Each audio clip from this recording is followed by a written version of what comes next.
Boa noite, São Sebastião. Boa noite, São Sebastião. O movimento está no ar. E hoje nós estamos aqui com uma visita ilustre. Trazendo aqui para vocês conhecerem, como nós tínhamos falado anteriormente, os candidatos, pré-candidatos a governo.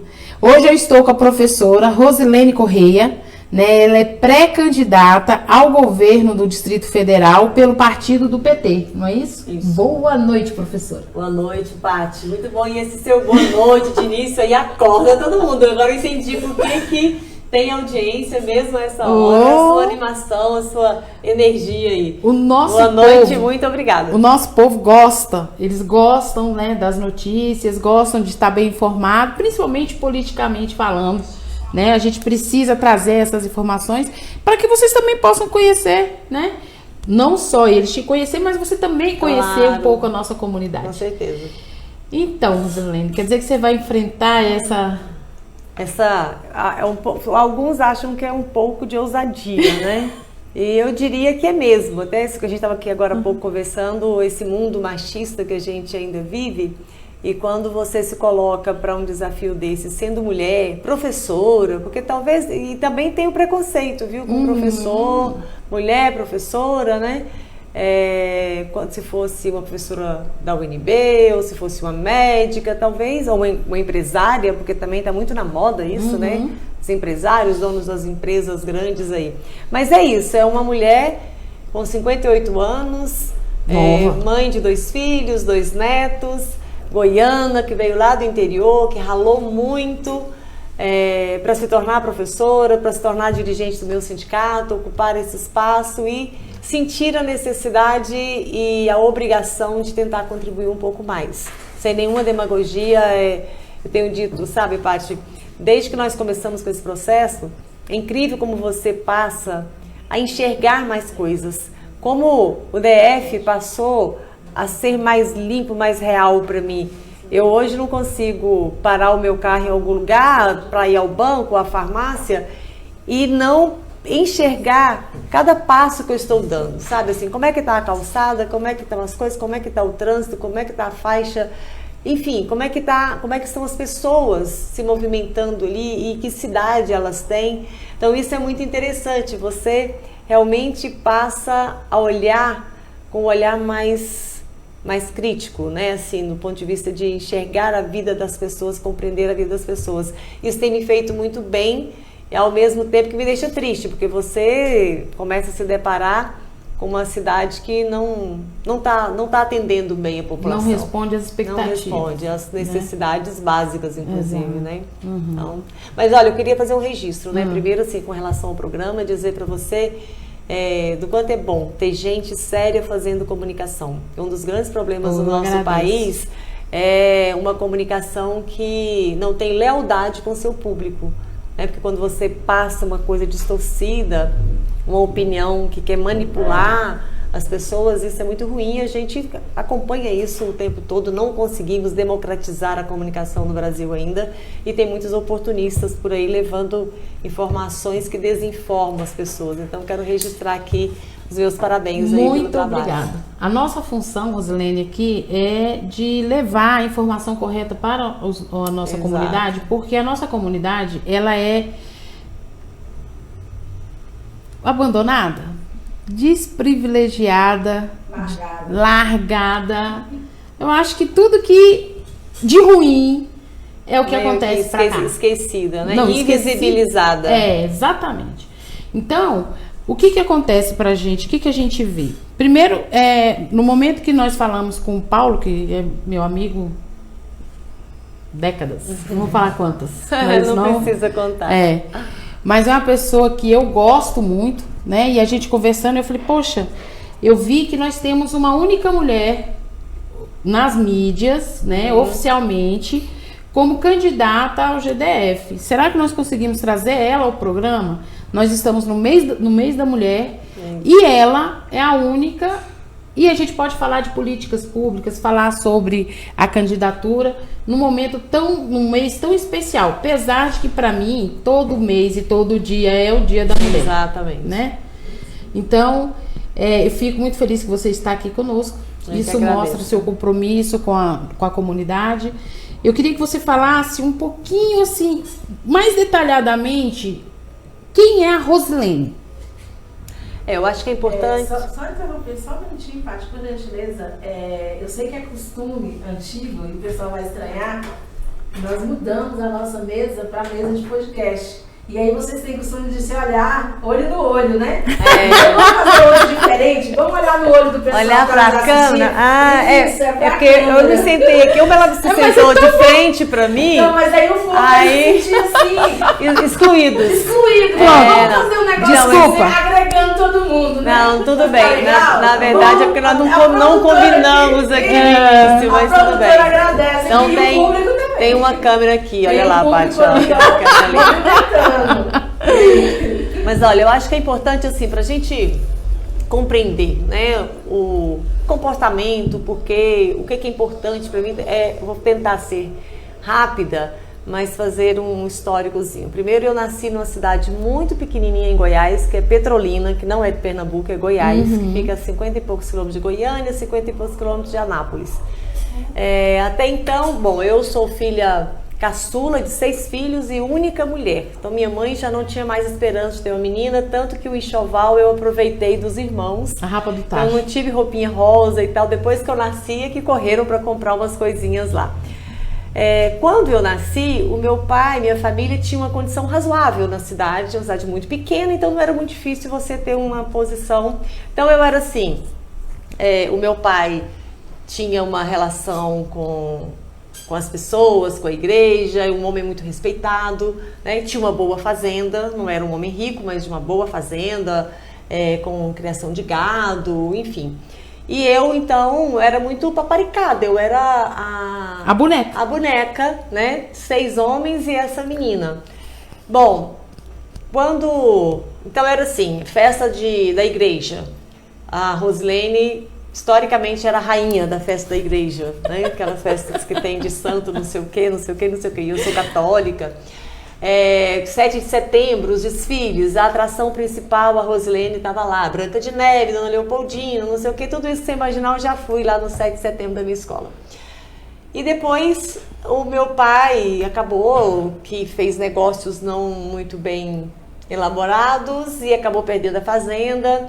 Passamos 2 anos em Anápolis, mas não deu muito certo, meus irmãos não se adaptaram e nos mudamos para Niquelândia, bem interiorzão de Goiás, cerradão, totalmente diferente de onde eu nasci, né? Que lá era com a terra vermelha, tudo muito bonito e tal, e fomos para aquele cerradão. E aí foi de uma mudança assim, na nossa casa, era uma casa simples, mas onde se tinha tudo de uma cidade, tinha ajudante em casa para minha mãe. De repente nós nos vimos morando numa casa de pau a pique, de chão batido, sem nenhum ajudante, lavando roupas e passando dos 6 homens, mais 2 que meu pai contratou para ajudar lá na roça, lavando panela de carvão no bico, na bica d'água, entendeu? Banho frio, que não tinha chuveiro. E eu continuei estudando porque era próximo da cidade e meu pai me levava com meu irmão, que era o mais novo dos homens, de manhã, e à noite iam os mais velhos para aula à noite, né? Do noturno, que já eram mais adultos. No ano seguinte, a situação se agravou, e aí nós tivemos que ir todo mundo para o noturno. Então eu, aos 12 anos, passei a ser aluno do noturno lá em Niquelândia, que era uma cidade onde a energia era motor, então mais acabava a energia do que a gente tinha aula. E eu era o bebê da turma, e eram todos muito adultos já, porque eram trabalhadores da Níquel Tocantins, que é uma empresa que tem lá, né, de mineração. Aí no ano seguinte, se agravou mais ainda, aí teve que vender o carro. Nossa. E aí eu fiquei sem estudar. Os meus irmãos acharam ótimo, porque eles não gostavam de escola, mas eu quase morri, porque a minha vida, assim, o que eu respirava, a minha própria vida, era quando eu estava na escola, que eu estava inserida com as pessoas que eram mais próximas à minha realidade, né? Porque eu nasci na cidade, cresci, de repente eu fui conviver num interiorzão, numa roça, onde as meninas nunca tinham saído dali, não frequentavam escola, então eu me sentia muito só. E aí eu passei um ano, 1977, foi um ano assim amargo, porque eu passei um ano sem estudar. Mas foi o ano que eu tive e hoje eu reconheço a grande mulher que era minha mãe, que ela abriu mão de ter a única filha com ela, a única ajudante que ela poderia ter, e ela me ajudou a convencer meu pai a deixar que eu voltasse para a cidade para estudar. Aí eu fui para Anápolis morar com uma tia que me acolheu para estudar, mas é óbvio que eu voltei já estudando à noite, porque tinha que ajudar nos afazeres da casa e depois com 15 anos já fui trabalhar. Então foi assim a minha vida até chegar à faculdade. Fiz faculdade porque o meu chefe à época já era diretor da faculdade, me deu bolsa, né? Então, e depois eu acabei vindo morar em Brasília, em Taguatinga, porque eu me casei aos 21 anos e o meu marido à época tinha uma relação tinha morado por aqui e os pais moravam em Alexânia. Enfim, e aí acabei vindo, depois fiz concurso, mas já tinha 10 anos já de trabalho em Goiás, quando eu fiz o concurso aqui, trouxe de lá esse período. E lógico, assim, sempre como você falou aqui no início, eu também sempre fui muito metida em tudo. Tudo que era uma boa confusão, eu estava lá. Então era assim, se tinha qualquer problema na escola, a Rosilene estava lá. Na família, a Rosilene estava lá tentando resolver. Entre os amigos, eu também tentando resolver. Ou carga. Exatamente. Então é natural a minha relação com os sindicatos, né? Tanto o Sindicato de Goiás eu participei, quanto aqui depois... logo, e o meu sindicato, que é o Simpro, é um sindicato que chama mesmo muita atenção, um sindicato de um trabalho que é um exemplo para os demais, muito respeitado.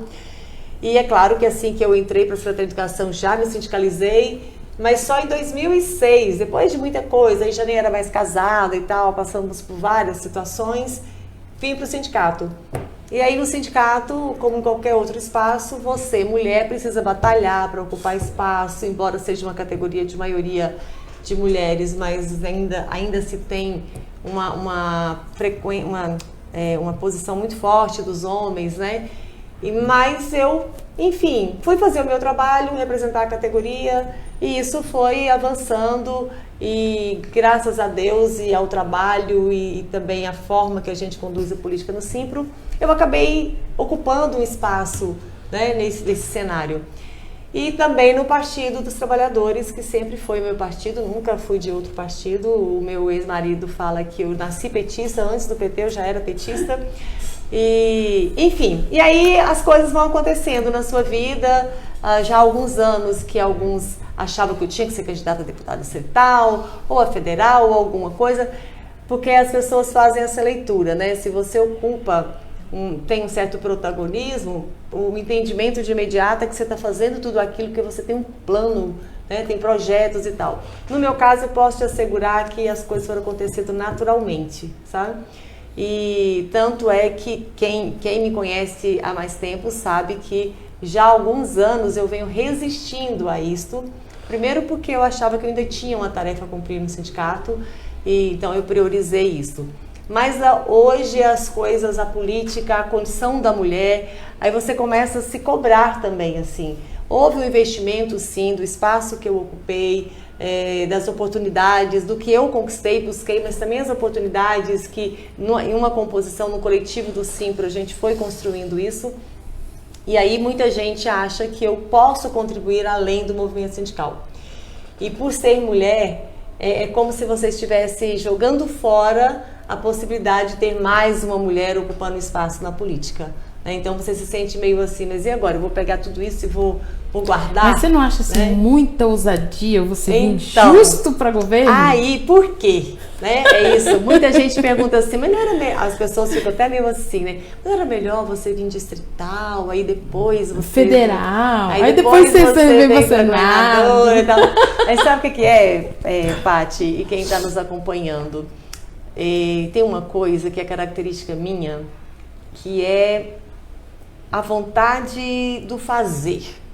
Então, o legislativo tem um papel indispensável para a democracia, né? Óbvio que sim. Agora, cara, poder pegar a caneta, ter o comando do Diário Oficial e poder fazer pelas pessoas é o executivo. Comando do Diário Oficial. Né? Isso é perigoso. Isso é perigoso, exatamente. E aí isso não pode ficar nas mãos de qualquer uma. Você viu? Entende? Mas você entende que é diferente, assim, ó.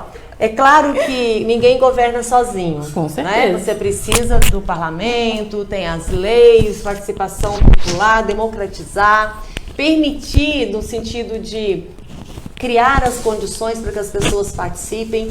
Nós temos experiências de governo do PT aqui com orçamento participativo, então tem muitas formas, espaço na estrutura para você democratizar essa participação, né? Garantir que as pessoas possam participar, não só de faz de conta. Então, quando eu falo assim do poder do Diário Oficial, é claro que não é uma coisa de você se fechar. Não é né? isso, não. É porque você fala, né? Claro. A primeira vez que alguém, e pelo menos até agora, é a primeira vez que alguém fala do poder do Diário Oficial. Olha só, essa né? caneta, sabe? Você tem uma caneta na mão, essa decisão política, aí ela é individual. Eu posso decidir pelo bem ou pelo mal. Todo mundo pode fazer o movimento que quiser, tem pressão, não sei o que, mas morre onde? Lá na caneta do governador ou da governadora. Exatamente. Ou do prefeito e prefeita, né? Então, se o executivo tem um poder, e aí quando a gente olha e tem tanto a fazer, tanto a mudar, tanto a melhorar a vida das pessoas, você precisa, aí assim, meu desejo é pegar o caminho mais curto para realizar isso, entende? E eu tenho um perfil muito de executivo, todo mundo que convive comigo percebe isso, né? Assim, no sindicato, para você ter ideia, eu sou da comissão de negociação, então eu tenho uma relação muito direta com os parlamentares, com o próprio governador, todos os governadores que estiveram aí enquanto eu estou lá no sindicato.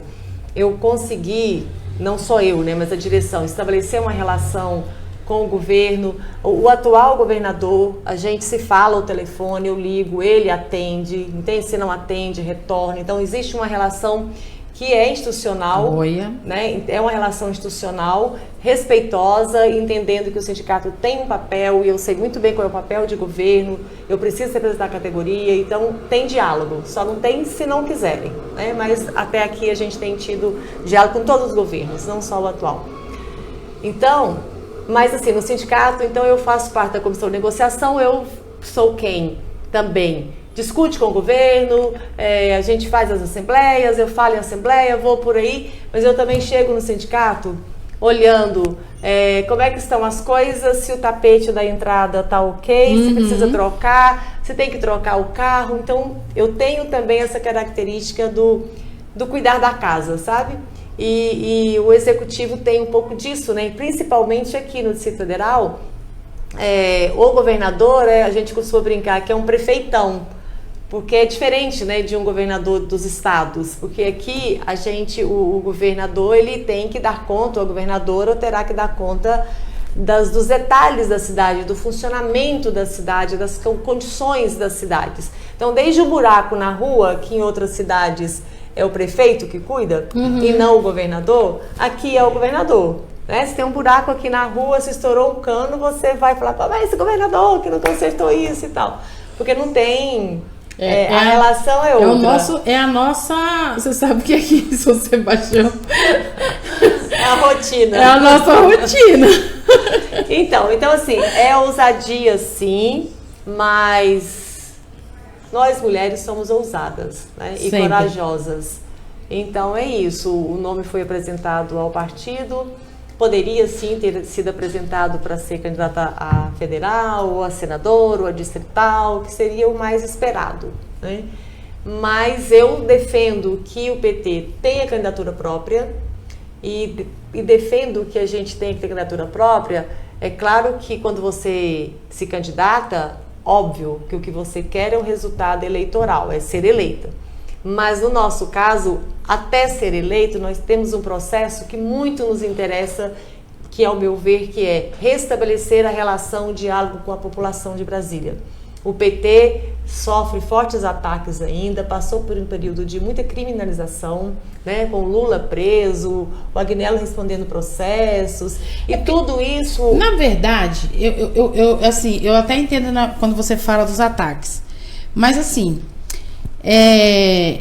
a comunidade, agora eu vou falar São Sebastião, tá? A comunidade, ela anda cansada daquilo que se promete e não faz, tá bom? Então eu vou te contar uma rotina nossa.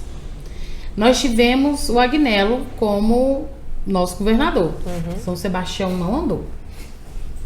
Nós tivemos o Hollenberg como nosso governador e São Sebastião não andou. Hollenberg, então, ele foi um... Foi. Não vamos ofender. Então, ele chegou ao ponto de ter uma picuinha com, então, o deputado representante da cidade, a ponto de chegar aqui e humilhar o cara. Nada andou, nenhuma emenda parlamentar foi executada, entendeu? Então, assim, tanto é que a votação dele aqui foi péssima em 2018. O problema, Rosilene, quando a gente fala de eleição, hoje, 2022, a gente entende que a comunidade, ela está cansada. E não é só por conta do PT, tá? Sim, deixa isso claro. É a política. Porque nós tínhamos, na época do Agnello, o vice-governador que era o Filipelli. Inclusive, ele esteve comigo aqui há 2 semanas atrás e eu falei isso pra ele. Eu falei, eu acho que você deixou muito a desejar como vice-governador para São Sebastião, sendo que ele foi o primeiro administrador da cidade, né? Então, assim, é uma cobrança que a gente faz. Por quê? Nós estamos a 25 quilômetros, 24 quilômetros de Brasília. E se você for parar para olhar 28 anos de cidade satélite, e nós não tivemos evolução. Nós estamos com graves problemas dentro da cidade, gravíssimos. Escola, saúde, segurança, não tem creche, né? A falta de creche. Nós estamos com um problema que nós tínhamos em 1999, que quando chovia as ruas se alagavam, né? Aí a cidade, em 2000, nós tivemos o maior pátio de obras aqui em São Sebastião, então foi feito águas pluviais, esgoto, mas não em toda a cidade. A cidade cresceu desordenadamente, como todo mundo sabe. Sem infraestrutura. Sem infraestrutura, sem qualquer manutenção, inclusive das nossas águas pluviais, da nossa estação de esgoto, ainda com canos de 100, para uma cidade com mais de 200 mil habitantes, com projetos habitacionais chegando, como veio o Mangueiral, veio o Crixás e agora vem o Alto Mangueiral. E aí, uma chuva, você vê as bocas de lobo voando. Aquela coisa desesperadora. Vicente Pires passou muito por isso. Mas recebeu 530 milhões nesses 3 anos. Nós recebemos o ano passado, diz, né, o governador, junto com o administrador, que gastou 35 milhões em nossa cidade. E sem nenhuma obra relevante. Então, assim, eu como comunicadora, minha função é trazer a informação e levar para as pessoas. Eu como cidadã, minha função é cobrar. Claro. Né? E aí eu não falo no âmbito do Distrito Federal, porque cada cidade satélite tem suas particularidades e as pessoas para defendê-las. Nós precisamos disso. Então, São Sebastião, agora nós vamos falar da candidata, pré-candidata, futura, talvez, governadora do Distrito Federal. E agora eu vou lhe falar um pouquinho para que você me diga como você vê a nossa comunidade, tá? Nós não temos um hospital. Nós temos uma UPA que foi construída de forma paliativa e está até hoje. Sem atendimento adequado. Agora está até sem banco, porque em 2019 nós fizemos uma filmagem lá mostrando a indecência, a desumanidade das pessoas doentes, com a cara no estofado, já suja, imundo, quer dizer, ela já estava doente. Então você imagina ela ali.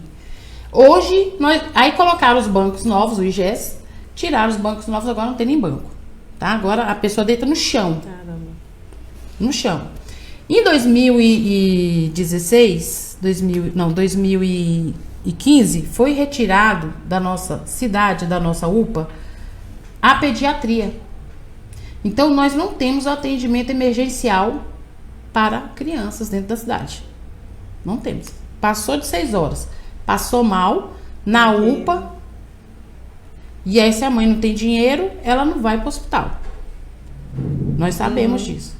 Nós não temos atendimento emergencial para gestante. Nós temos a casa de parto aqui. Se ela chegar aqui na casa de parto e não é alguma coisa mais grave, ou que necessite de outros exames, ela tem que sair daqui para ir para o Paranoá ou para o HMIB, né? Então, essa é a nossa saúde. Vou contar uma única situação que aconteceu em 2018, que isso me abala até hoje.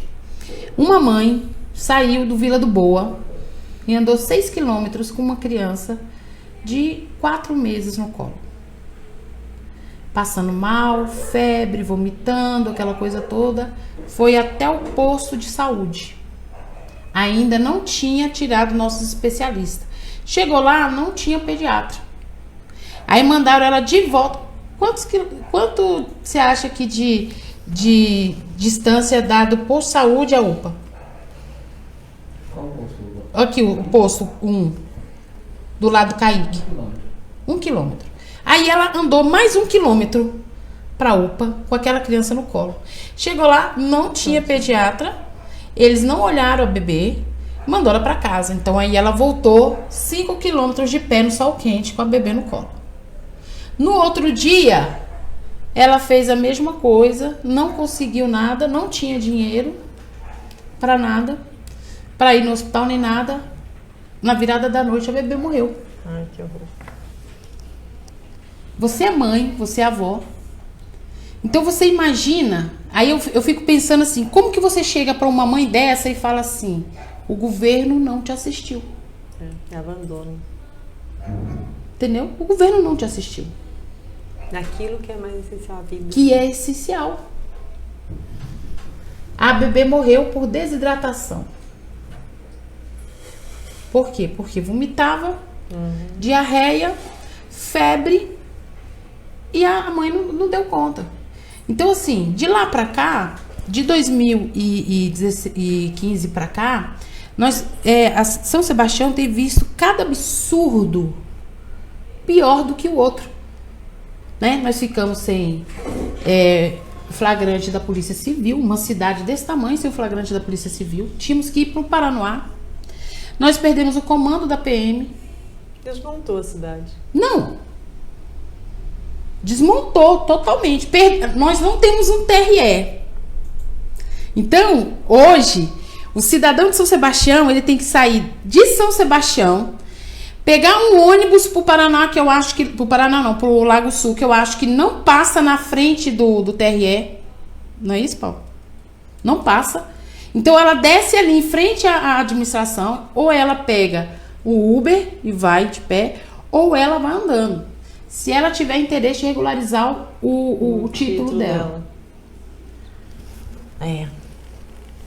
Então, nós chegamos nesse ponto. Fora a segurança, e agora que nós estamos com um problema gigantesco com relação às vagas escolares, que muitos dos nossos adolescentes estão sem vaga. Certo? Ainda estão indo também de ônibus para outras cidades? Porque iam muito, né? Ia. Então, eu não acompanhei esse... Parece que também estão, porque muitos foram pro Elefante Branco. Isso, que eu acho o ensino médio é muito um excelente colégio, no né? plano. Mas aí o que eu entendo, Rosilene, como que você hoje na possibilidade de ser a nossa governadora. Ó, como é que eu tô falando? Ó, Tudo bem, Paulo gostei, viu, Paulo? O Paulo tá inflado ali, ó. Profético. Como é que é a palavra? Tem poder. Tem poder. Então, com a possibilidade de ser nossa governadora, como que você vê, como que você pode imaginar o que você, como nossa governadora, poderia nos ajudar?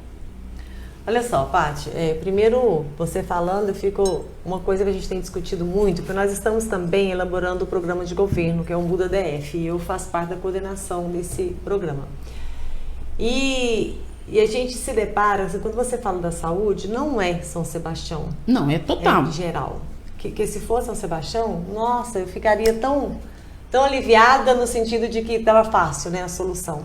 O problema é que tem um desmonte geral do Estado. E é impressionante como a gente vai descobrindo como que no Distrito Federal isso está forte, né?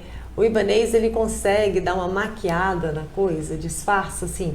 Não para essas pessoas que precisam disso, mas aquelas que têm um plano de saúde, como é o meu caso mesmo, e que anda de carro, aí anda e vê aquele monte de obras e tal, uma menina que no eu Vicente conversei Pires, porque semana aqui não passada. vê obra não. Não, mas assim, no DF de modo geral, tem grandes obras acontecendo, né? Então as pessoas andam e ficam assim, nossa, mas esse cara trabalha mesmo, hein? Olha o tanto de qualquer um monte de terra para todo lado, né? Então, só que na medida em que tem um alto investimento em obras, esse investimento é em detrimento das áreas mais necessitadas e mais necessárias para a sobrevivência, né? A desigualdade aqui, ela nunca esteve tão evidente. O desemprego, as mulheres principalmente, né, em todos os lugares, mas aqui isso é muito acentuado. Os dados que eu te falei da Codeplan mostram isso claramente, qual é a situação crítica que nós estamos. Então, o que a gente precisa? A gente precisa fazer com que cada região administrativa seja de fato uma cidade. Entende? Nós precisamos oferecer cidade para as pessoas. E uma cidade, ela precisa te dar todas as condições que a população necessita. Eu vou ser muito sincera aqui para dizer o seguinte. Tem alguns que defendem que nós estamos estudando isso, então a gente não tem isso ainda definido, mas se de fato a necessidade é de se ter um hospital em cada cidade, como você falou que não tem um hospital, ou se é melhorar a saúde de modo geral. Entende? Você precisa reestruturar a saúde pública no Distrito Federal. Temos o SUS, mas a gente não pode confundir, porque essa coisa da pandemia ficou muito evidente o papel do SUS, a importância, a eficácia, né? Agora, o dia a dia, a rotina nos hospitais não é a mesma coisa. Então, isso tudo que foi feito, e muito bem feito por eles, a nossa eterna gratidão, foi voltado para a pandemia. Houve uma força-tarefa para a pandemia. Mas no dia a dia, você acabou de falar, a pessoa procura, não tem atendimento, volta, não tem um profissional, volta, não tem não sei o quê. Pior agora, né? Essa coisa do IGES, duas gestões, né? Duas formas de fazer a gestão da saúde. Está provado que não melhorou em nada, muito pelo contrário, é mais dinheiro que está indo e que não tem retorno no atendimento. Então tem algo de errado, e o atual governador disse que, assumindo, ele iria cancelar, rescindir esse contrato, queria mudar, foi investir mais e levou para o hospital de base também. E agora? Aliás, aumentou, né, lá. E agora foi um investimento de 100 milhões, né? Isso, assim, então é toda hora investindo. Você investimento é quando o usuário tem isso de volta, aí é investimento. Mas do jeito que está sendo é assim, estão colocando mais dinheiro lá, mas não estão oferecendo mais saúde. Aí a gente tem que pensar, talvez com outro nome até, mas nós tivemos experiência de saúde em casa, depois no próprio governo Aguinaldo a gente também retomou. É preciso ter uma política de saúde preventiva, precisa educar as pessoas de como cuidar dessa saúde. Você tem vários, por exemplo, essa mãe tem formas de atendimento, às vezes até o telesaúde, que alguns países já têm, e que ajuda muito, sabe, de orientar minimamente essa pessoa. Agora, é claro que você pode ter uma mãe que nem tem acesso ao telefone, que não vai ter o dinheiro para ir à farmácia comprar o que foi orientado para ela comprar e fazer, porque nós estamos vivendo uma realidade de um país de muito empobrecimento, de muita gente realmente sem dinheiro para comprar o sorrisal, né? Essa é a realidade. Mas então, respondendo mais o que você coloca, precisamos repensar isso, assim. Você falando dessas, você fez um quadro, né, de São Sebastião, eu já fiquei pensando assim, gente, tem que reunir esse povo aqui, ouvir essa gente, para saber o que eles precisam.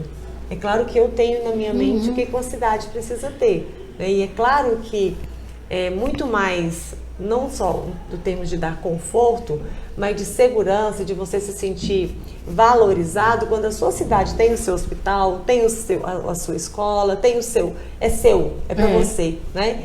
Mas por isso que eu digo, eu não vou me atrever aqui a afirmar que é o caminho de maior eficiência para isso. Porque o fato é que precisamos ter saúde para todo mundo.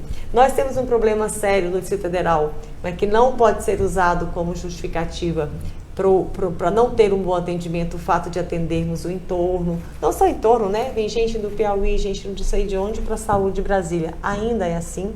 Infelizmente, a gente tem muitas prefeituras que o investimento que se faz na saúde é comprar ambulância para trazer os seus doentes para Brasília. Então, é algo que a gente precisa discutir também, como tratar isso. Agora, a gente precisa é transformar São Sebastião em uma cidade que dê dignidade às pessoas que moram aqui. E aí, onde é que estão as prioridades de um governo? É onde as pessoas mais precisam. Sim. É claro que você precisa governar para todo mundo, tem que governar para o rico também. Agora, o governar para todos é enxergar e colocar no orçamento quem mais precisa, quem mais precisa do Estado. O que nós vemos, né? Eu acho que a maior prioridade, eu acho que do Distrito Federal, seria a saúde. Sim. Por quê? Se você não tem saúde, se você está doente, você não trabalha. A criança não vai para a escola.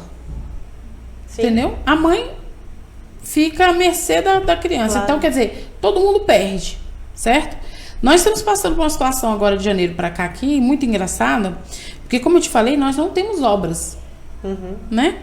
E aí, nós temos aqui um pré-candidato, que é o Valdir Cordeiro, né? Que é muito ativo dentro da nossa cidade. E ele trabalha com o Leandro Graz. E eles conseguiram uma emenda de 4.300.000 para construção, início de uma construção, porque na verdade custa 6.800.000, mas deve rever isso, porque o dólar, né, e tal, sobe e desce, aquela coisa toda. Nunca fecha. Nunca fecha. Mas ele destinou 4.300.000 para a construção de uma UBS, que seria no bairro São Francisco. Essa UBS, ela teria 4 equipes, né, de UBS, que atenderia São Francisco, São José, Crixás e Morro da Cruz. Extremamente necessário. Claro. Porque nós estamos falando da prevenção, né, que seria aquele primeiro momento, que é o posto de saúde, né, que a gente fala. E você desafoga os hospitais, Exato. os grandes hospitais. Aí, a Secretaria de Saúde nos notificou dizendo que eles iam pegar esse dinheiro e destinar para a Ponte Alta, para a construção de uma UBS lá, porque nós não temos demanda. É claro, vocês não têm um registro de demanda aqui, porque vocês procuram em outros lugares, ainda não tem. Fomos na reunião com a secretaria, aí já não era mais a demanda. Aí, de repente, eles falaram assim, mas essa área não tem registro. Mas nós temos 3 áreas, nós fizemos o pedido de 3 UBS. São Francisco, São Bartolomeu e o da 305. São Francisco não está regularizada, não tem registro. Mas São Bartolomeu e 305 tem. Não era muito mais fácil você pegar esse dinheiro, jogar para uma dessas áreas e construir uma UBS na nossa cidade, do que jogar para Ponte Alta? Não, e detalhe, né? Se não ter o registro é um problema que é do governo. Sim. Né? Não pode ser da população ser punida porque não tem registro. Aí, Rosilene, perguntamos por que toda UBS, toda construção de UBS é padrão. Né? Assim como Sim. tem as UPAs, porque elas têm um nível 1, 2, 3, mas são padrões.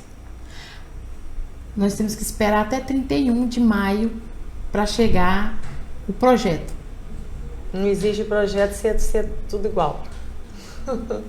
E depois de 60 a 90 dias para licitação. Acabou o ano. Acabou o ano. Mas afinal, ficou então que vai ficar aqui? Ninguém sabe. Cumprindo com essas etapas aí, pode ser que fique aqui. Talvez. Então, o que eu tô te mostrando é o seguinte. Existe o desinteresse, né? Da própria majoritária, do próprio governo, Sim. de beneficiar a comunidade. Quando eu falei do poder da decisão Pois é. do executivo? Triste isso, viu? É isso. Triste aí você isso. dá esse poder a quem não tem o compromisso que precisa ter. Triste, porque nossa comunidade Então, ela precisa. Porque tem uma coisa assim, você precisa ter Mas aí eu não sei se o termo seria inteligência, responsabilidade com a gestão pública, né? Responsabilidade? Você precisa ter uma gestão, quando a gente fala a saúde, que é o que a gente está falando aqui. E depois você fala da educação também. Primeiro que não ter um hospital aqui, ou não diria nem um hospital, um atendimento que desse conta da população desse primeiro atendimento. O que ocorre? Às vezes a pessoa vai pegar um ônibus aqui mesmo em São Sebastião para ir até um posto de saúde, ela já pega o ônibus e vai para o hospital. Sim.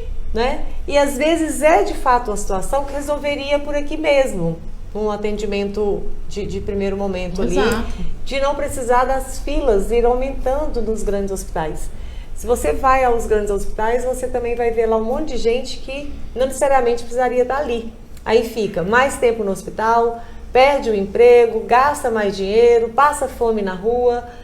Entende? Então isso não é nem um pouco inteligente, não é nem um pouco cuidadoso com as pessoas. Né? Não. Aí você vai para a escola. Ah, mas tem escolas ociosas no plano piloto. Então, ociosas porque a gente não coloca escola integral, que você poderia ocupar a escola mais tempo, né? Aí você bota os meninos daqui no ônibus e vão passar um tempão dentro do ônibus, porque o ônibus escolar vai parando e não sei o que, correndo risco de acidente, passam fome. É a oportunidade de estar junto e digamos que elaborando não necessariamente coisas muito proveitosas, aí, entende? Então, assim, é preciso você, quando eu falo da transformar em cidade, é porque as pessoas precisam ter a sua própria cidade. Viver na sua própria cidade não significa isolar. Ah, então quer dizer que São Sebastião tem que ficar aqui só no seu território, não pode se misturar. Não se trata disso. Né? Não, isso pode ser cidade muito interligada a outra. Agora, e inclusive assim, por opção minha, eu saio daqui e vou estudar lá no plano piloto, Asa Sul, Norte, onde eu quiser buscar minha vaga. Mas a cidade precisa oferecer isso. Então, assim, o que não dá para a gente entender, nós estamos com estudantes que terminaram o 9º ano no Paranoá, até hoje sem um dia de aula, porque não tem escola de ensino médio para eles. Agora parece-me que alugaram um espaço e vão inaugurar a escola por esses dias. Então, aí nós tivemos cerca de 26 mil novas matrículas e não temos novas escolas. Isso significa que nossas turmas estão super lotadas. Aí isso significa comprometer a qualidade, significa comprometer a saúde dos professores, porque se você vai trabalhar com a turma superlotada, você vai se desgastar muito mais. Aí então, daqui a pouco o professor está doente, aí não tem substituto, porque hoje não tem professor suficiente nem para as turmas que estão aí, imagine para as substituições que eventualmente virão. Isso porque não tem concurso público para professor, nós estamos com quase 60% dos professores de sala de aula de contrato temporário. Isso é um desmonte gigante na educação. As outras funções das escolas já deixaram de ser do serviço público faz tempo, já são terceirizados faz tempo. De vez em quando um concursozinho aqui e acolá. Não sei se você acompanhou agora esse início de ano, a Secretaria reduziu drasticamente o número do educador social voluntário. Sim.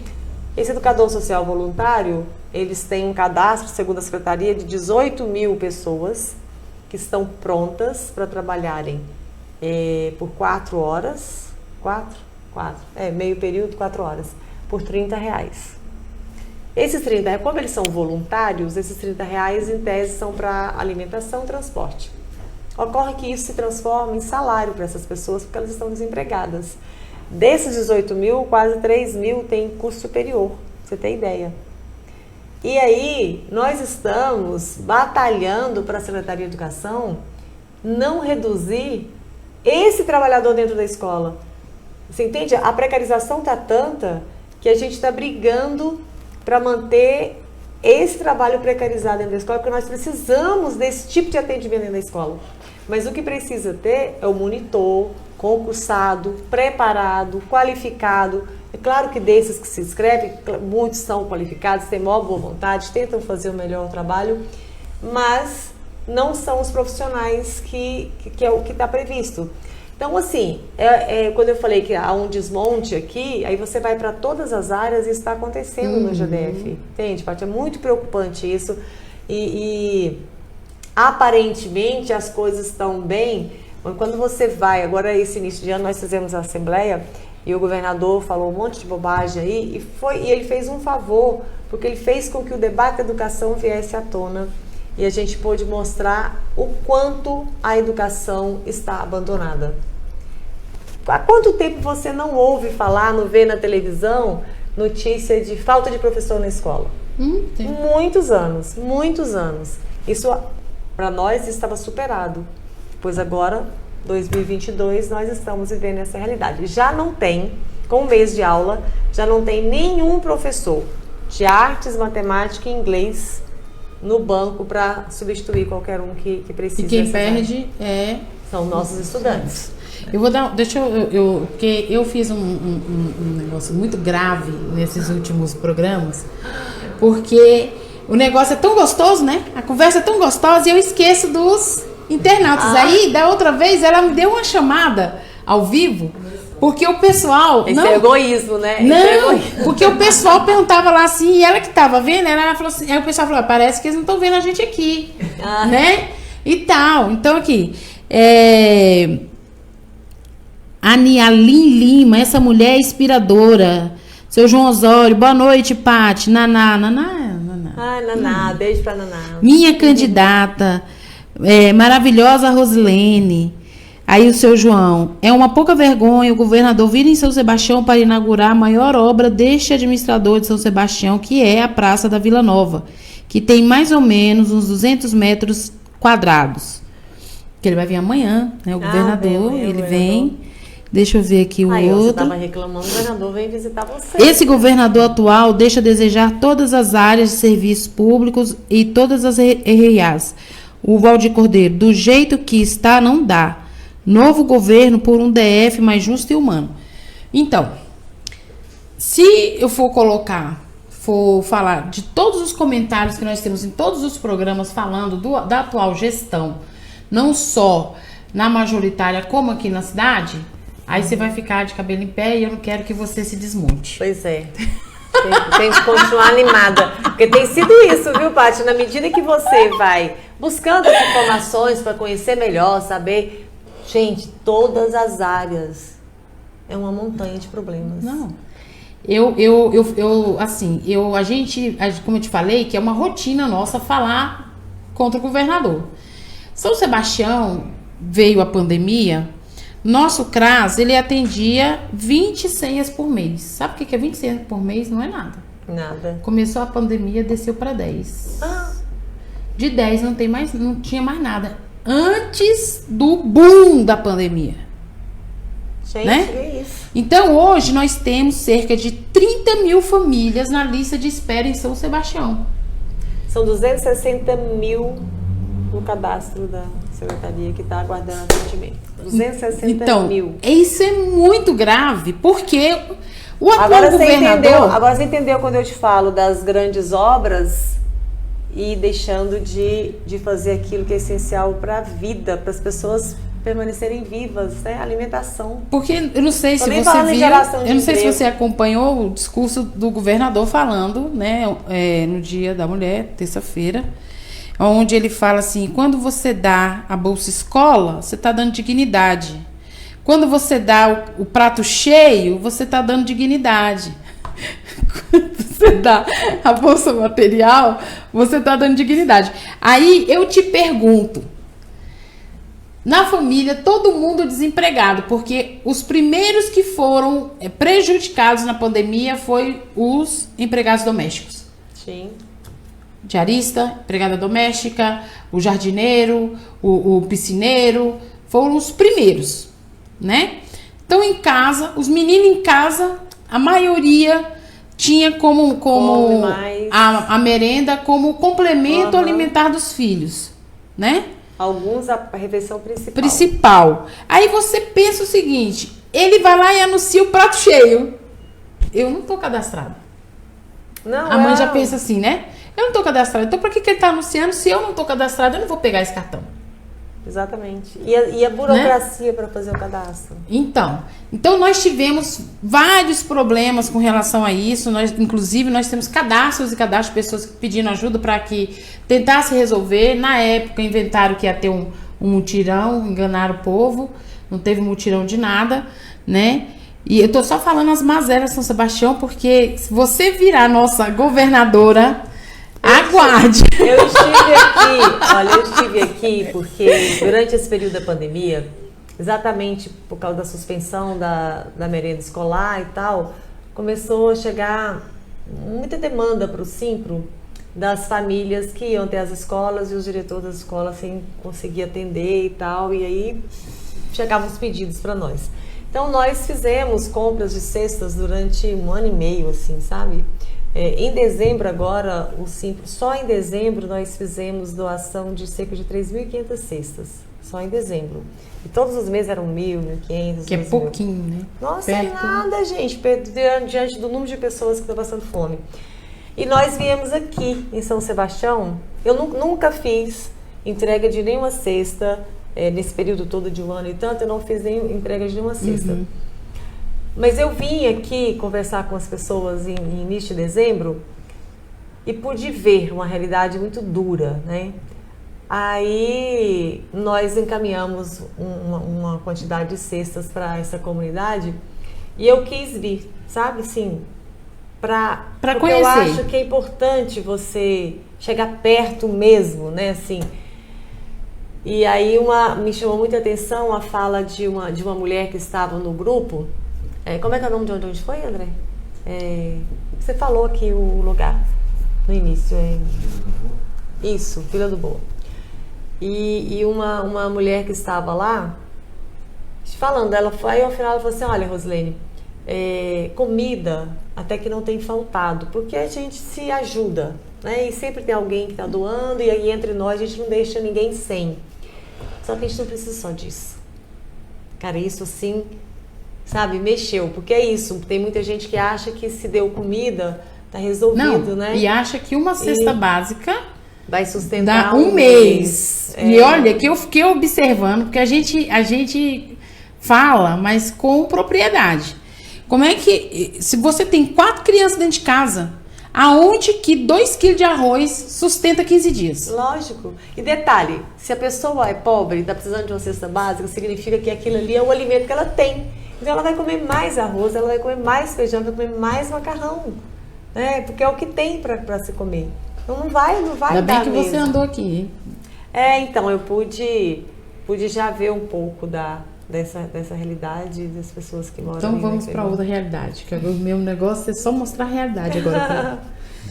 Eu te falei no telefone, né, quando você me ligou, eu falei para você que a gente ia falar sobre o problema da violência doméstica. Uhum.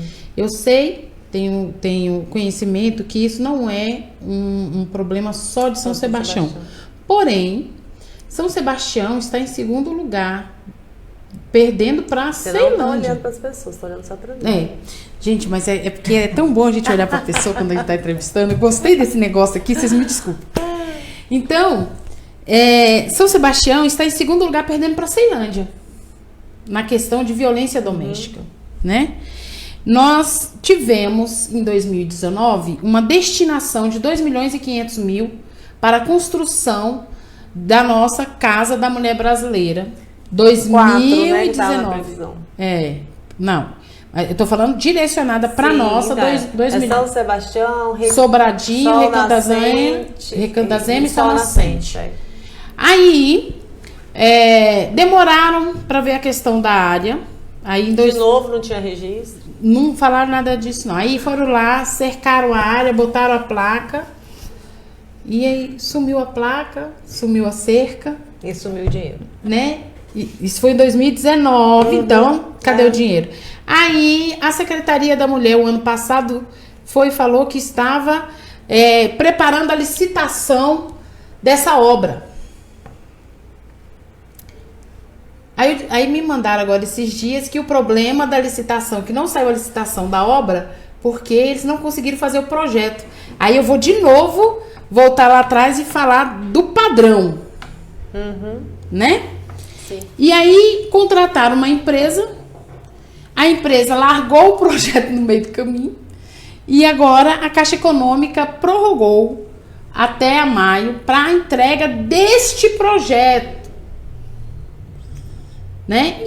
E aí agora, dia 8, o governador disse que eles estão planejando construir 4. Eu vi a declaração dele e me lembrei disso. E você sabe que o orçamento da ministra Damares, cerca de 50% não foi executado no ano passado. Como é que você entende um país como o nosso, a condição da mulher, e você não executar o orçamento para as políticas para as mulheres?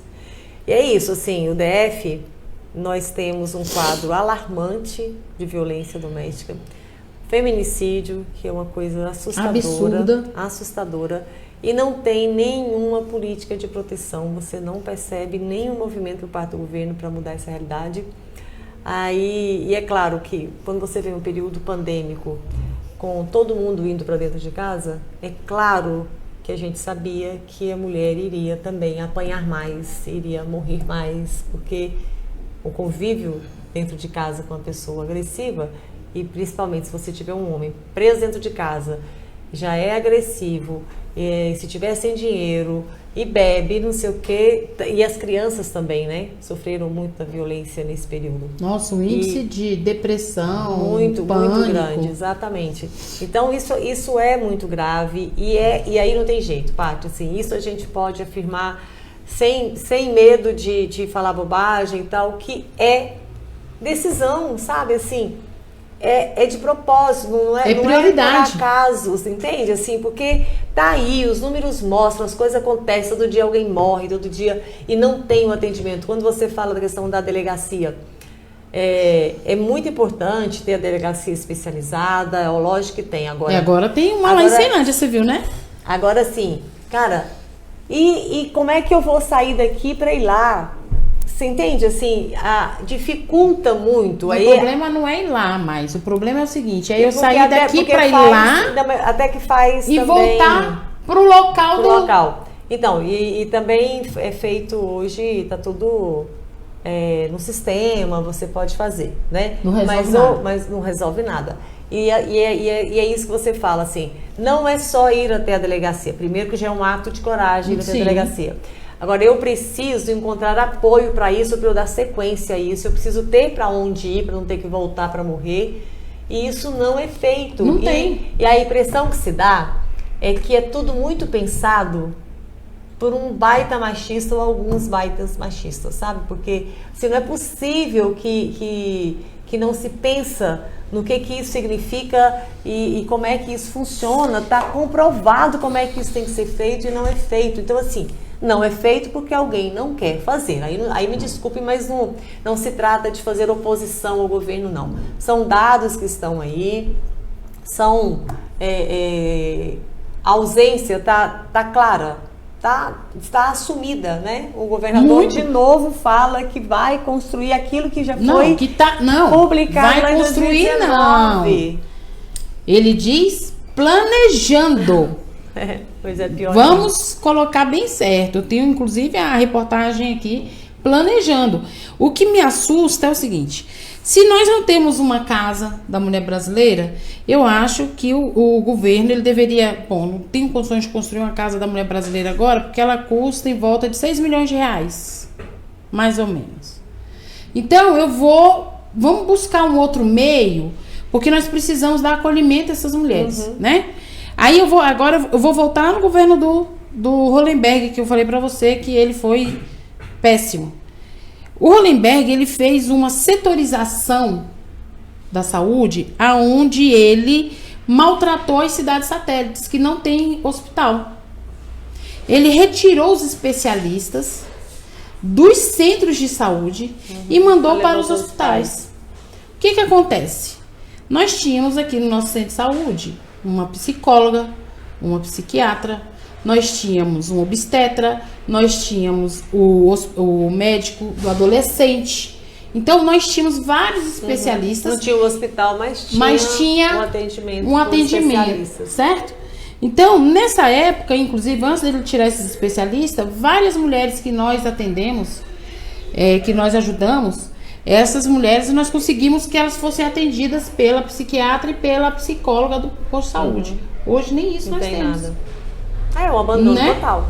É um abandono total. Então, de lá pra cá, esse trato com a mulher, esse trato com relação a uma problemática gigantesca que é a violência doméstica, ele tem sido, no meu ponto de vista, estou falando como Pátia Oliveira, extremamente negligenciado.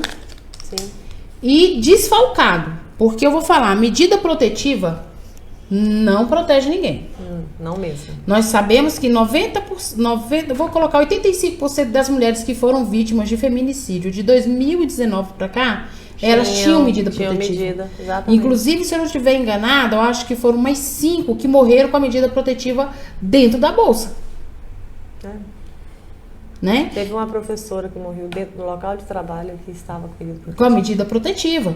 Então, o que eu penso? O que eu vejo? Eu vejo que todo pré-candidato à majoritária, ele tem a obrigação de olhar para essa questão com olhos Sim, sem dúvida. mais empáticos, porque lembrando que isso não é só a mulher. Isso afeta a mulher, a família toda, os filhos, os amigos. Toda. Como eu te mostrei, no caso que nós temos aqui, que a funcionária está em pânico. Teve que começar a tomar medicamento e anda dopada. Por quê? Porque ela está com medo. Então, é ruim isso para nós. Para nós mulheres, isso é muito ruim. Claro. Muito ruim. Porque como você começou a falar do machismo, né? Então, nós temos o machismo em casa, nós temos o machismo no governo, nós temos o machismo na política. A sociedade é machista, né? Então, ele não vai olhar, no meu ponto de vista, que eu não estou vendo ninguém olhar como prioridade, né, o combate à violência doméstica. E falo isso porque até agora eu não vi um homem pré-candidato a qualquer coisa falar em defesa da mulher. Você viu algum? Eu não vi. Alguns acham até que é mimimi nosso, né? Entendeu? Mas, Paty, olha só, a gente tem uma situação que ela é real, imediata e precisa disso, né? É preciso que o Estado assuma o seu papel naquilo que é de agora, que é urgente, que está aí, está acontecendo. Então, e é verdade, assim, nós estamos vivendo um abandono, o termo é esse. E tudo que nós estamos falando aqui leva a isso, né? O abandono é geral. E no nosso caso, desde que nós sofremos o golpe lá, que a Dilma sofreu o impeachment, e que também foi uma atitude também machista, misógina, todo mundo hoje, eu acho que faz essa leitura, um congresso machista, conservador, com maioria de homens, e de lá para cá, as coisas só foram aprofundando, né? O retrocesso, as políticas federais que nós tínhamos, da redução drástica que foi, ter uma Damares como ministra da mulher, assim, como é que é isso? Olha o que ela pensa. Aquela mulher, ela fala que as meninas eram violentadas, estupradas porque não usavam calcinha, então tem que fazer uma fábrica de calcinha. Lembra dela falar isso? Eu lembro. Então tem que fazer uma fábrica de calcinha, botando calcinha nas meninas, o problema está resolvido. Sabe como é que alguém que pensa e fala um negócio desse pode estar onde está? Não tem como dar certo, você entende?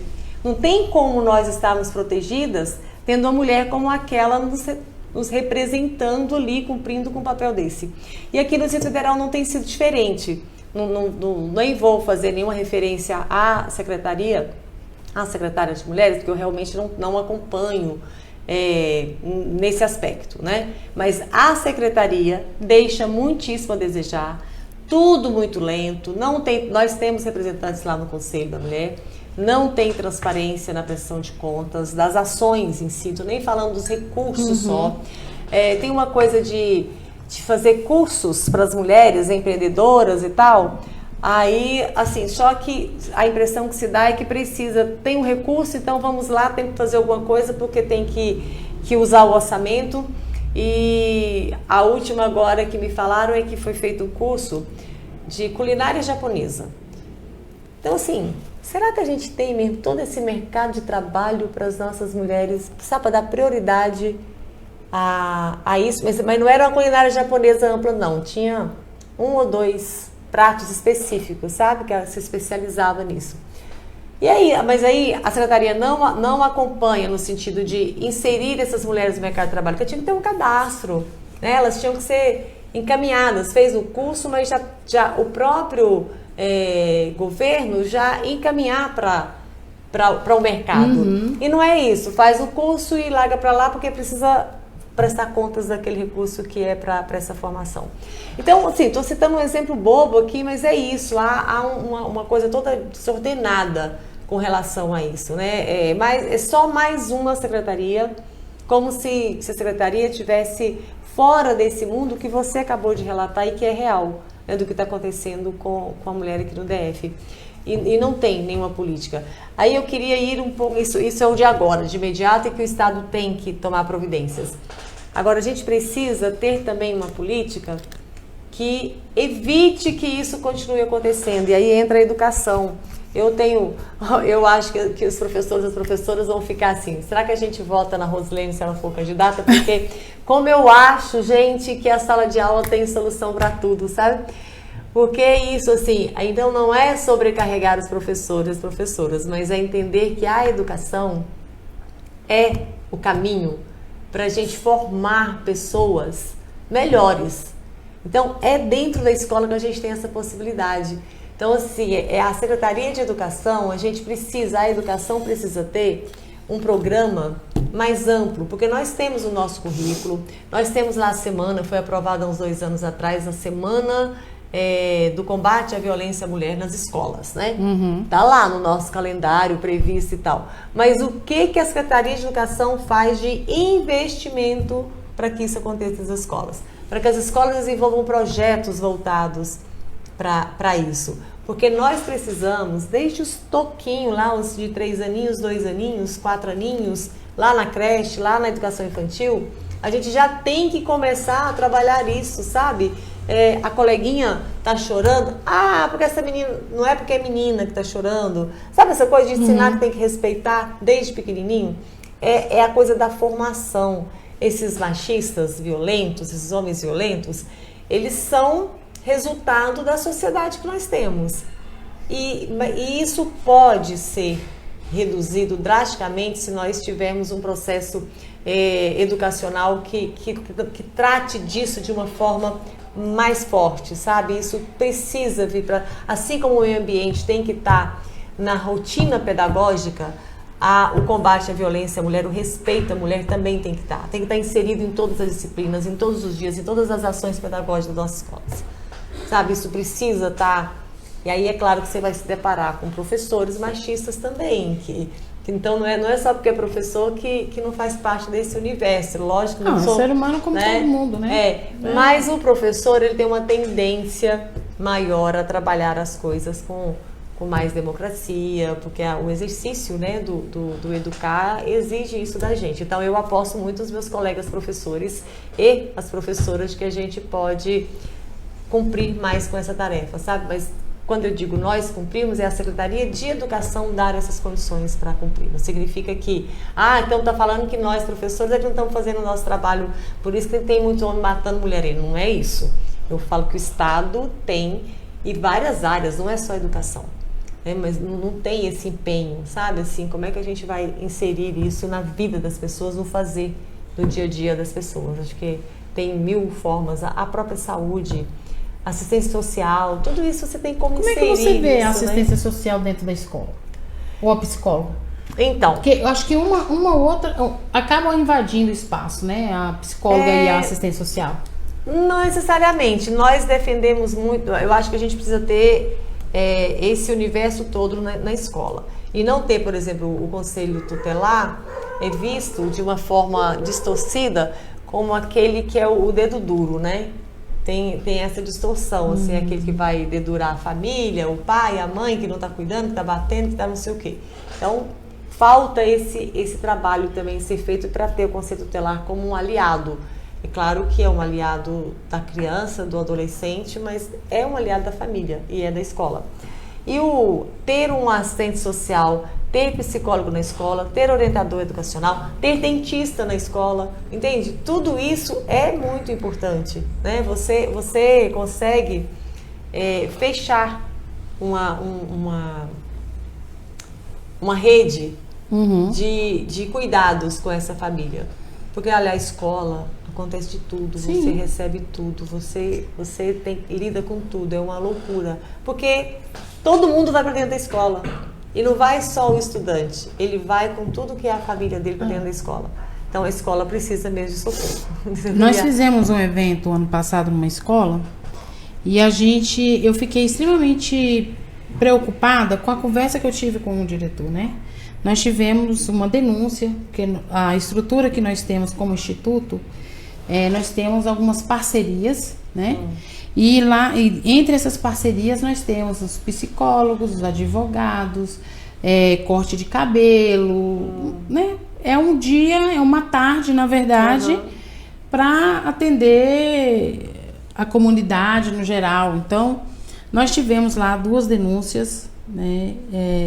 A primeira me chocou muito porque era uma menina de 11 anos, junto com a mãe, as duas, a mãe pediu para falar com a psicóloga que estava cuidando do adulto e a menina foi com a psicóloga que cuidava das crianças.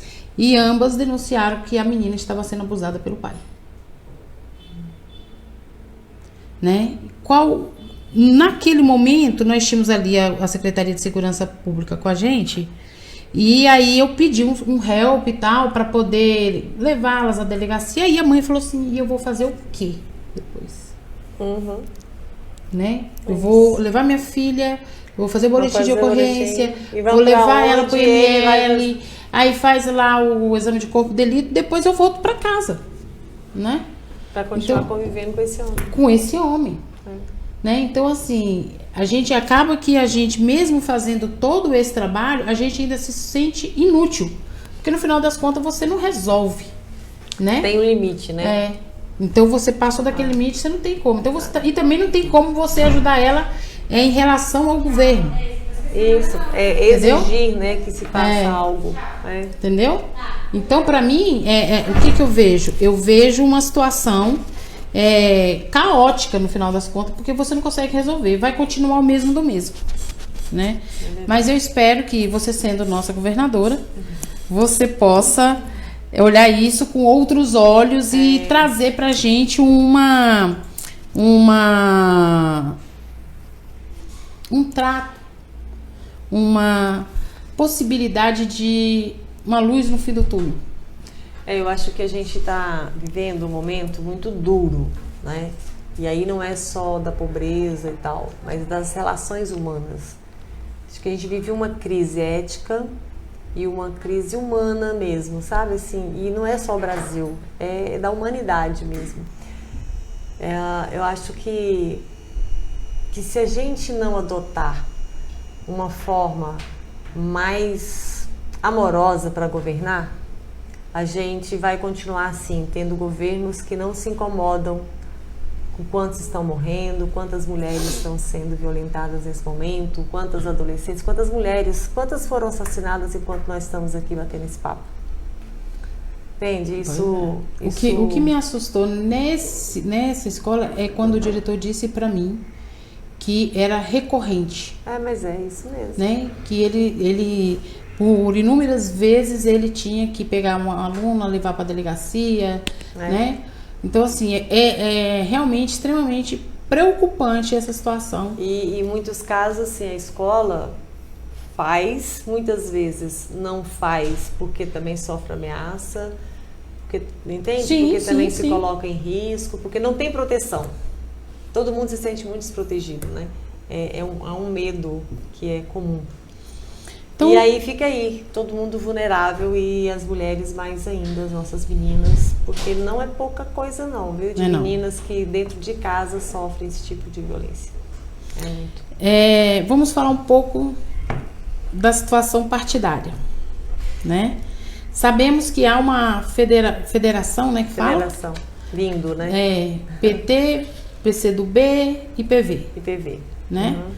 E aí eu recebi, ó, pra você ver, quando nós começamos a anunciar hoje a sua presença, aí eu recebi 2 perguntas que eu achei relevante, porque as outras a gente faz uma triagem, mas eu achei interessante, eu vou te falar. O pré-candidato Leandro Graz ingressou no Partido Verde, PV, para buscar uma candidatura ao Buriti. A pré-candidata abriria mão da sua candidatura ao Buriti em caso do Partido dos Trabalhadores confirmar a federação com o PV? Bom, vamos lá. O Leandro Graz é pré-candidato, assim como eu, assim como o Rafael Parente. Assim como Isalci. O Rafael Parente, ele é de qual partido? PSB, do Hollenberg. Então, assim, nós temos hoje vários pré-candidatos, né? Alguns assumidamente pré-candidato, outros que ainda ficam, tipo o Regur, que fica aí sem saber ainda o que... O fantasminha. o que vai fazer. Então, tudo, de fato, nós temos ainda um tabuleiro que você pode ainda ter vários movimentos e isso se configurar aí de outra forma, né? Nós temos, nós PT, prioridade máxima eleger o Lula presidente. Então, não só o DF, mas todos os estados estamos tratando isso como prioridade máxima.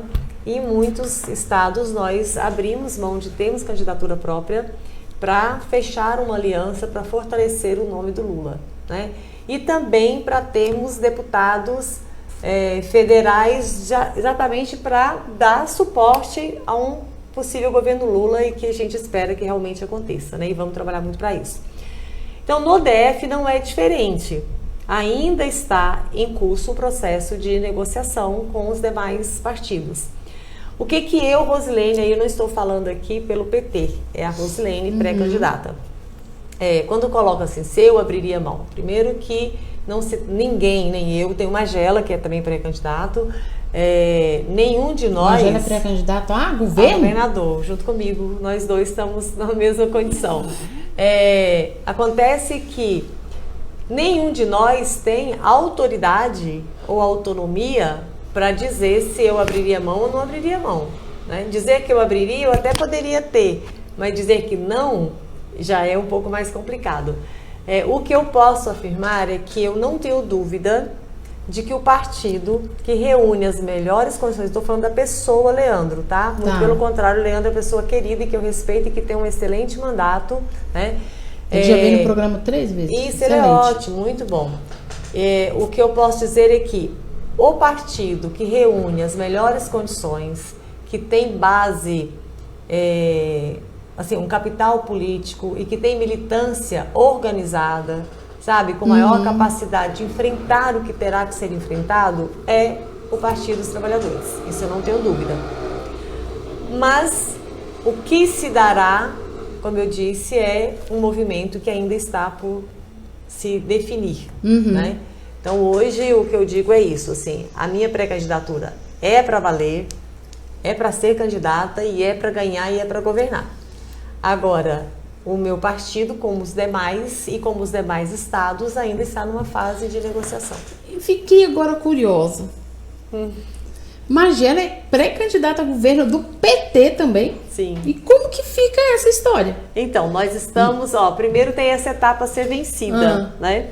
Nós estamos num processo interno também de muito diálogo, de tentar consensuar um dos dois nomes. Esperamos que nos próximos 20 dias aí o PT tenha essa definição. O que não significa que se definiu se é o Magela ou se é a Rosilene, então acabou a conversa com os outros partidos. Não. São etapas, né? Primeiro a interna, de decidir quem será, e depois se será mesmo, que aí entra o Lula na jogada, do que vai ser melhor. O que eu coloco é o seguinte, o desafio para nós e tarefa nossa é também dar a vitória ao Lula aqui no Distrito Federal. E para isso, nada mais, diria que lógico do que ter uma candidatura do próprio PT, para ter um palanque. Agora, isso não significa, viu, Paty, quem está acompanhando, que, inclusive quem perguntou, que não queiramos uma aliança ampla. Pelo contrário, o ideal era que a gente tivesse condições aqui de ter uma frente ampla, trazendo todo mundo aí, PSOL, PCdoB, PS, todos os partidos progressistas juntos para enfrentar, principalmente para derrotar o Bolsonaro aqui no DF, né?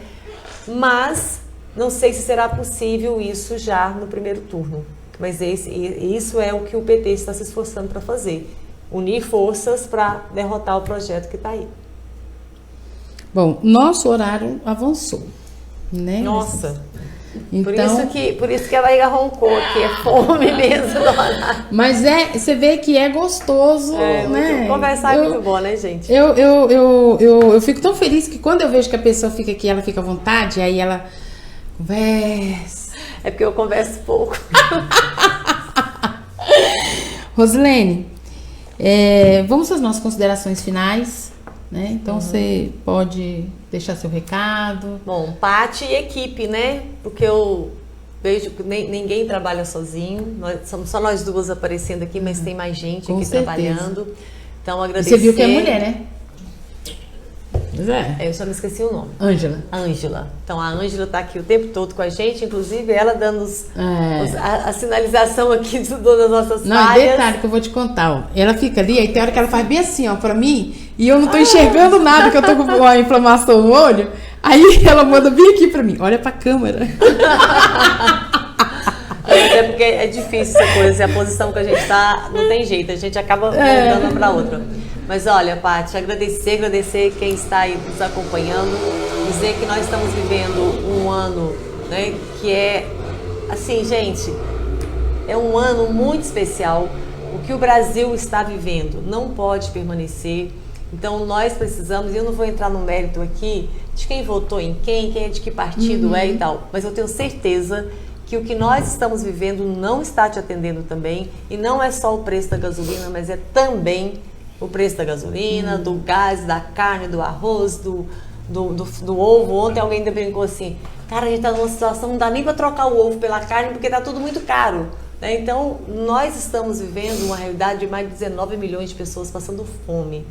Pessoas sem atendimento, de filho morrendo, falta de atendimento no hospital. Então, esse é o quadro que nós temos. Não é só a pandemia que matou um monte de gente. Tem fome matando e outras doenças matando que não tem atendimento. Gente desempregada, principalmente mulheres desempregadas. Aqui no Distrito Federal, nós temos, aí quando você pega do que teve de oferta de empregos nos últimos 8 meses, as mulheres ficaram com 1/3 das vagas. E mesmo assim, desse 1/3 são serviços mais precarizados, a maioria de trabalho doméstico, né? Então, e quando você puxa mulheres negras, que são as que primeiro são desempregadas, que têm mais dificuldade de voltar para o mercado de trabalho, isso é a prova de um país da desigualdade, de um Distrito Federal da desigualdade social, e nós temos que combater isso. Foi muito doído ver milhares e milhares de meninos e meninas fora da escola porque o Estado não deu socorro, porque não teve internet, porque não teve computador, não teve um celular. Isso é muito doído, aprofundar essa desigualdade. Então, é contra tudo isso que eu acho que o povo brasileiro precisa estar junto. Entende, Paty? É romper com isso que está aí, com esse projeto que está em curso. Isso vai nos levar para um abismo que depois serão, assim, décadas e décadas para a gente recuperar. Nós precisamos reconstruir esse país, é possível, tem como ser feliz. Sabe, tem como as pessoas terem dignidade, tem como ter seu teto, tem como ter emprego. Nós já vivemos um pouco disso, não foi o mundo ideal, mas já tivemos situações, momentos muito, mas muito melhores para o nosso país, que a gente não tinha vergonha lá fora de falar que era brasileiro, e hoje nós estamos vivendo uma situação que é esta, de você ficar tímido em falar que é brasileiro, e nós temos que ter muito orgulho de sermos brasileiros, temos que usar a bandeira do Brasil, temos que usar o verde e amarelo que é do povo brasileiro. Então nós precisamos romper com tudo isso. E a disposição é essa. Hoje a gente não está fazendo, não tem candidatura, não estamos fazendo campanha, não se pede voto, é cedo para tudo isso, mas a Rosilene com certeza seguirá defendendo esse país para todo mundo, que a gente tem um orçamento que caiba todo mundo, que toda cidade vire a cidade para atender a sua população. Esse é o meu desejo, até porque eu tenho 2 netos e eu quero mesmo contribuir para que eles tenham um mundo melhor. E eu tenho dito que o Distrito Federal tem que ser esse pedacinho de mundo melhor, mas para ele ser melhor depende de cada um de nós também. Né? O governo tem que cumprir com a sua responsabilidade, mas cada um de nós também pode e deve fazer a sua parte. Né? Obrigada. E eu agradeço muito por estar aqui. Gente, o programa ele vai subir amanhã para o Spotify, Movimento SS, e para o canal do YouTube, né, que é Movimento São Sebastião. É isso, nega? Correto. Correto! Nossa, acertou. Gente, sábado nós teremos lá na Escola Guilhada, né, uma ação das associações da área rural, né, em prol da mulher lá na escola. Começa às 9 horas, né, vai ter vários atendimentos e você é convidado também. Sei que é longe, mas de repente dá uma força, faz uma forcinha e você vai estar lá conosco, tá bom? Amanhã... Mas só falar uma coisa, São Sebastião tem uma característica que sempre chamou a atenção, que é a questão cultural, né? Assim, eu vejo que São Sebastião tem muitos grupos que trabalham muito a cultura. Cultura e esporte. É. Rosilene é incrível. É um celeiro, assim, isso. Maravilhoso. Isso. Entendeu? É uma pena que não é valorizado. Nem a cultura e nem o esporte. E nem o esporte, é. Entendeu? Mas isso é um caminho muito bom para...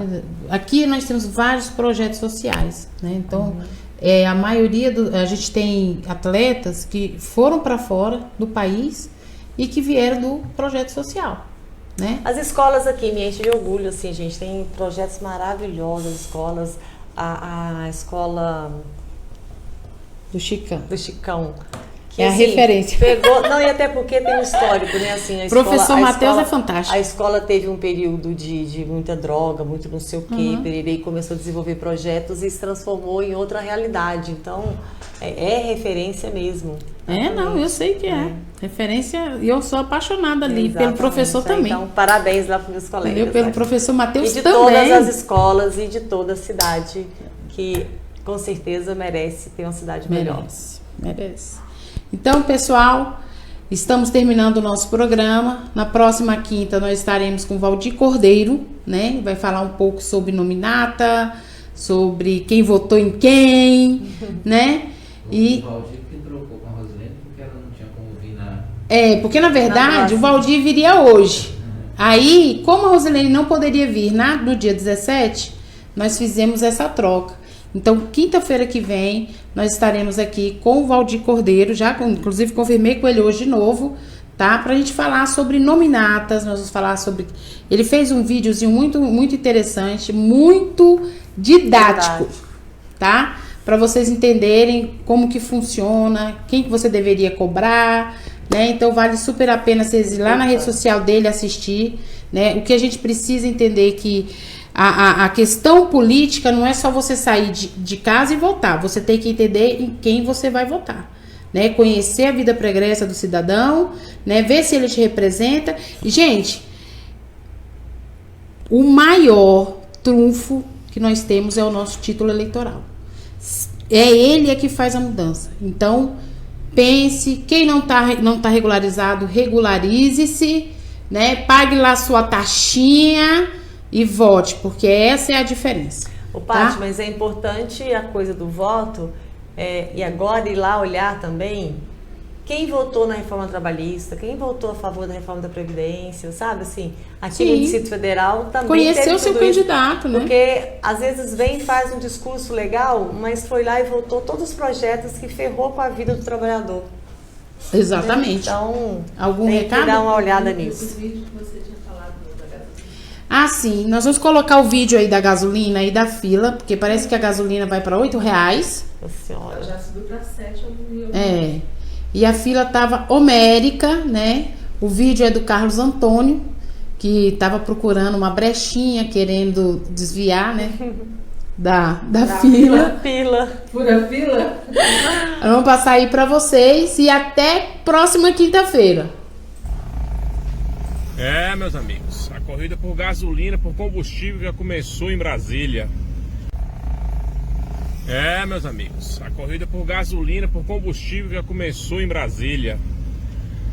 Vai a fila de carros para abastecer nessa noite de quinta-feira aqui em São Sebastião.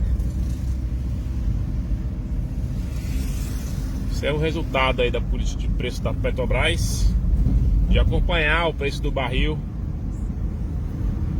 com os preços internacionais, preço de especulação.